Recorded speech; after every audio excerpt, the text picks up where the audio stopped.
I'm Donna Ball and I'm the Exec Director of Bury Council within Greater Manchester, and I'm here today for the local government workshop with Civica and Solace.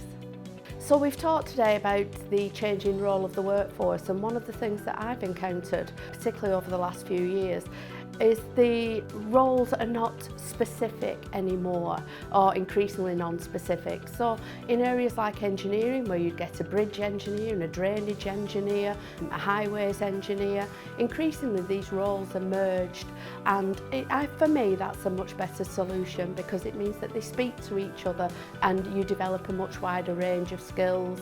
Another area, for example, environmental health officers specifically used to be licensing officers, trading standards officers, and again they're working across these different avenues now. So the roles are more varied for the individual, but also benefit us as an organisation that we have a more generic workforce.